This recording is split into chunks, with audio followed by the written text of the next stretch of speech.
azo raisitsika tokoa hoe violence économique io fialan-draikitra io zany hoe araka ny efa nilazaiko hoe ny adidiny mpivady misy talana mipetraka 2007 023 momba ny mariage momba ny fanambadiana zany dia anatin'izay misy ny obligation any mpivady ohatra obligation de cohabitation tsy maintsy miara-mipetraka mifamelona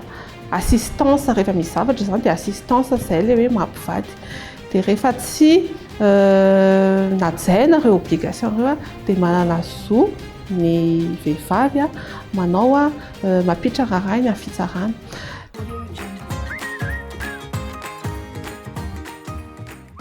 Ny azo ataon'ny vehivavy momba an'izay dia manao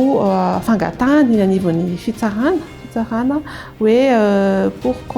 contribution aux charges du ménage zany hoe mangataka mandidy angataka didy any amin'ny fitsarana hoe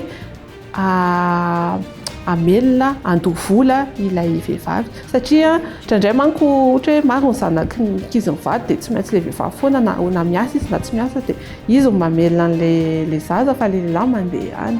dia izay le hoe contribution charge du ménage misy didiny mivoaka mampiditra procédure mampiditra fangatahana eny amin'ny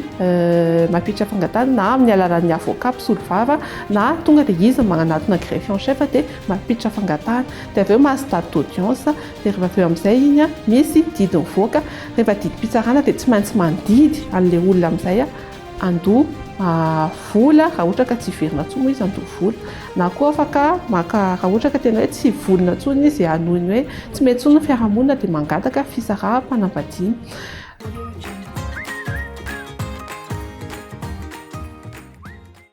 Araka ny lazaiko teo hoe ny zo fototra antsika eto Madagasikara dia fitovian-jo ny lehilahy sy vehivavy zany hoe mitovy zo zany ny lehilahy sy vehivavy samy mitondra vola entina ao tokantrano fa tsy hoe ny lehilahy ihany na ny vehivavy ihany. Raha ohatra ka hoe samy hafa manko ilay hoe lehilahy ka miasa dia lehilahy tsy mahita asa dia zany cas par cas zany jerentsika anazy hafa indray hoe lehilahy ka misy ohatra hoe lozany mandehandeha fotsiny miaraka amin'ny namany mitaingy tamboho izay zavatra hafa izay manana capacité zany izy capable izy miasa fa raha ohatra indray hoe olona incapable dia izay indray exception indray izay hafa indray jerevantsika an'izay fa raha ohatra ka hoe olona tena hoe afaka miasa izy dia afaka